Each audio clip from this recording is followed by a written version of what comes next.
오늘 우리가 함께 은혜 받으실 말씀은 엑스더 3장 7절에서 11절까지의 말씀입니다. 7절부터 함께 읽겠습니다.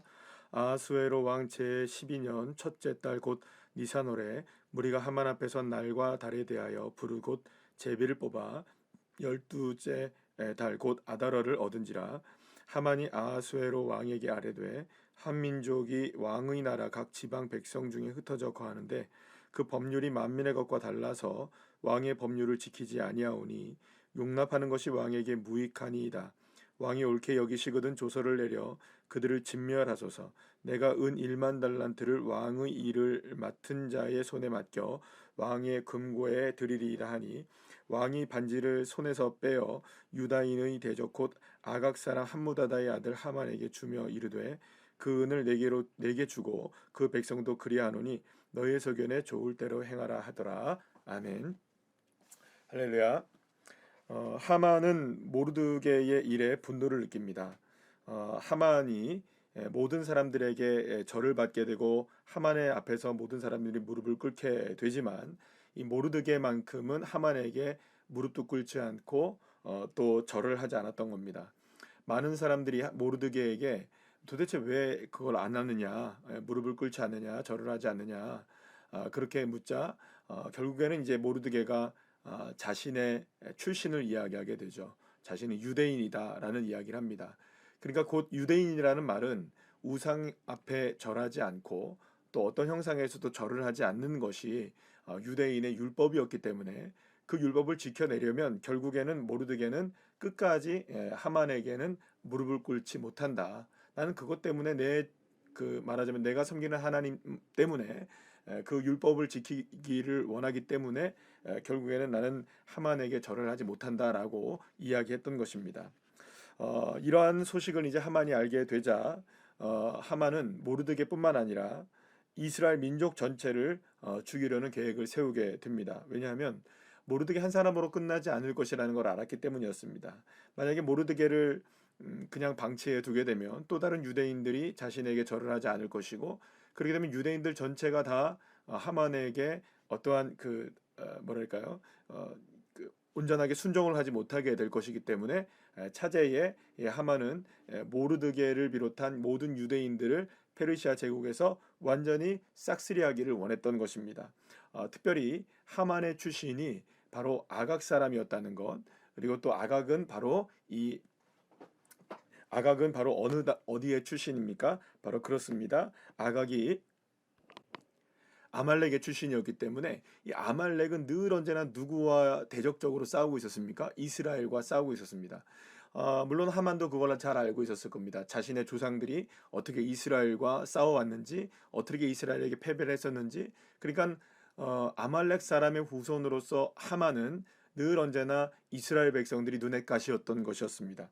바로 근데 이제 이 모르드게 일로 인하여서 더 화가 나게 된 것이고, 차제의 이 일이 더 이상 이 아말렉에게 이스라엘 유다인들이 걸림돌이 되지 않게 하기 위해서는 이때야말로 유대인들을 모두가 다 진멸시킬 수 있는 절호의 기회라고 생각하게 되었던 것입니다. 그래서 이제 날짜를 정하게 됩니다. 먼저 날짜를 정하게 됩니다. 그래서 이제 유대 민족을, 이스라엘 민족을 전체적으로 모두가 다 몰살시킬 날을 정하게 되고요. 그리고 이제 이 일에 대한 허락을 누구에게 받느냐? 바로 이제 아하수에로 왕에게 이 허락을, 모든 것을, 전권을 받게 됩니다. 그러면 이 명령이 시행되기만 하면 어떤 일이 벌어지게 되느냐? 제국에 살고 있었던 디아스포라 유대인만의 이 문제가 아닌 겁니다. 실제로 이스라엘은 여전히 이제 강대국 틈에서 자신의 나라를 잃어버린 상황에 살고 있었던 것이죠.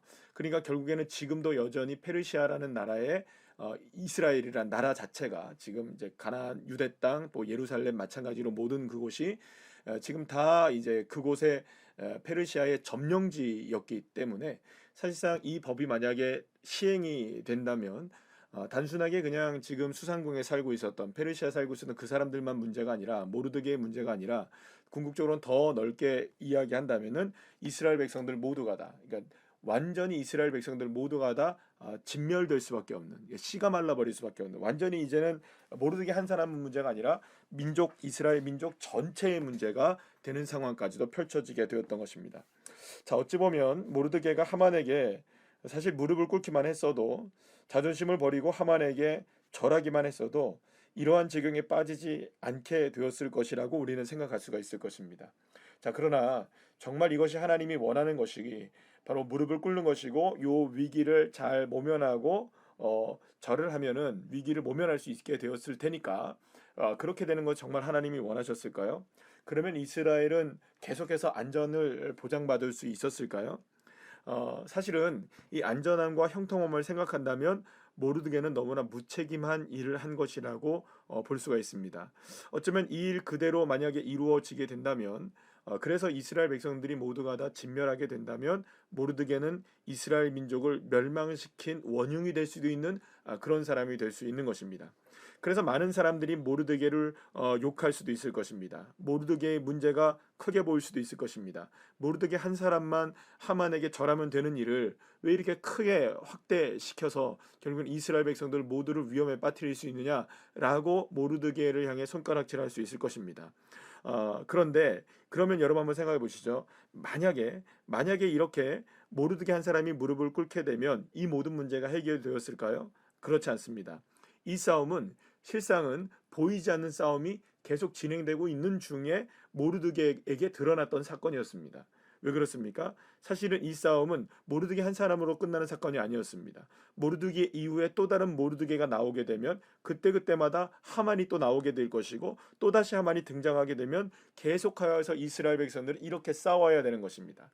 그러니까 이 아말렉이라는 존재, 그것은 이스라엘 백성들이 광야의 생활을 시작하면서부터 광야의 끝까지 계속해서 이스라엘 백성들을 괴롭힌 민족이었습니다. 그러니까 이 아말렉이란 존재는 잊혀질만 하면 나타나서 이스라엘을 괴롭히고, 잊혀질만 하면 나타나서 이스라엘을 괴롭히는 존재였던 것입니다. 그러니까 하만을 피한다고 해서 이 아말렉이 사라지느냐? 그렇지 않습니다. 하만에게 잠시 절한다고 해서 잊혀지느냐? 그렇지 않습니다. 설령 하만을 이긴다고 할지라도 이 하만의 존재는 또 다른 하만의 모습들로 나타나는 것입니다. 언제까지요? 광야의 끝까지 말입니다. 그러니까 결국에는 이스라엘 백성들이 이 하만이라는 존재로 드러난 이 아말렉을 이길 수 있는 방법은 무엇이냐? 쉬쉬해서 될 일도 아닙니다. 무릎을 꿇어서 될 일도 아닌 것입니다.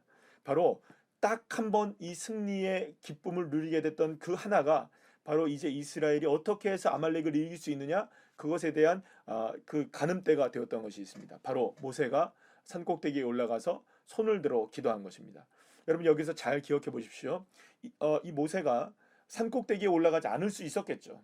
뭐 그냥 평지에서 기도할 수 있었을 것이고, 숲속에서 나무 밑에서 기도할 수 있었을 것이고, 바위 틈 바구니에서 기도할 수 있었을 것입니다. 그런데 왜 산꼭대기에 올라갔습니까? 그것은 바로 다 보이는 곳이었습니다. 또한 손을 들어 기도했습니다. 손 내려서 기도하면 안 됩니까? 그런데 손을 들어 기도한 겁니다. 많은 사람들이 보게 했던 겁니다.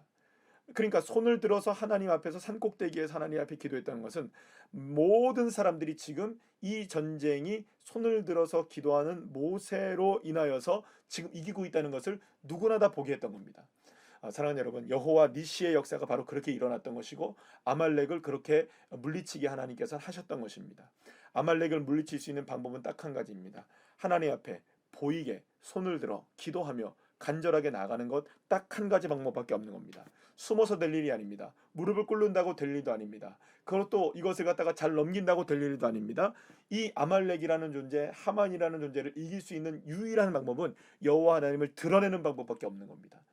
사랑하는 여러분, 그래서 지금 이 모든 사건을 통해서 하나님이 지금 하시고 있는 작업들은 무엇일까요? 그렇습니다. 모르드게를 하나님의 사람으로 드러내기를 원하고 계시고, 에스더를 하나님의 사람으로 드러내기를 원하시고 계시고, 이스라엘 백성들이 하나님의 백성임을 드러나게 하시는 하나님의 역사를 지금 이런 모든 사건들을 통해서 하나님은 계획하시고 이끌어 가셨던 것입니다.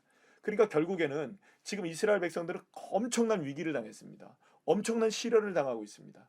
자칫 잘못하면 지금 모든 이스라엘 백성들이 다 죽을 수밖에 없는 그런 절체절명의 위기 상황 속에 놓여져 있는 것입니다. 자, 그런데 이러한 위기 상황이, 하나님은 이 위기 상황을 통하여서 하나님의 이름을 높이는 기회로 삼기를 원했던 것입니다. 사랑하는 여러분, 그러고 보면 우리의 삶에 다가오는 많은 위험적인 순간들, 고난의 순간들, 또 폭풍의 순간들, 또 때로는 비바람이 불어오는 인생의 많은 어려움들의 순간들이 사실은 그것이 발판이 되어서 하나님의 역사를 자랑하고 하나님의 이름을 높이며 하나님의 이름을 드높이는 그런 시간이 되기를 주님이 원하시고 계시는 겁니다. 주님은 풍랑 위에 걸어오셨을 때 그 풍랑 위를 밟으시며 걸어오셨습니다. 풍랑은 너무너무나 무섭습니다. 그래서 이 제자들은 모두가 다 배 안에서 덜덜덜덜 떨 수밖에 없었습니다. 그러나 주님은 그 물 위를, 그 풍랑을 밟으시면서 오셨다는 걸 기억하셔야 됩니다. 하나님은 그 고난을 밟고 지나가십니다. 그래서 이스라엘 백성들에게, 제자들에게 어떤 역사를 허락하십니까? 풍랑을 잔잔케 하시는 역사를 허락해 주시는 겁니다. 풍랑이 일어나는 곳을 밟고 다니시는 주님이신 것입니다. 그러니까 우리 하나님은 저와 여러분의 삶 속에서도 어떤 고난이 다가올 때 그것을 고난으로 그치게 하시는 분이 아니십니다. 그 고난을 통해 하나님의 하나님 되심을 드러내기를 원하시고 하나님의 이름을 높이시길 원하시고 내가 하나님의 자녀임을 고백하기를 원하고 하나님은 함께 하신다, 하나님이 역사하신다, 하나님이 이끌어가신다는 것을 주님께서 우리의 입술로 우리의 삶으로 고백하며 드러내기를 원하시는 것입니다. 그것이 바로 진정한 승리가 일어나는 것입니다. 아말렉 두렵습니다. 정말 하만은 두려운 일을 지금 하고 있습니다. 그러나 그렇다고 해서 두려움에 떨 것은 없습니다. 왜냐하면 이길 수 있는 방법은 딱 하나입니다. 여호와 하나님의 이름을 드러내고 내가 하나님의 자녀임을 나타내고 하나님 나의 하나님이십니다라는 믿음을 고백을 가지고 두 손을 들어 하나님 앞에 기도하며 나갈 때 하나님은 그 가운데서 반드시 승리하게 하시는 하나님의 역사를 허락해 주시는 것입니다. 이 믿음으로 온전하게 승리하는 귀한 자녀들 한 사람 한 사람 다 되시기를 간절히 축복합니다.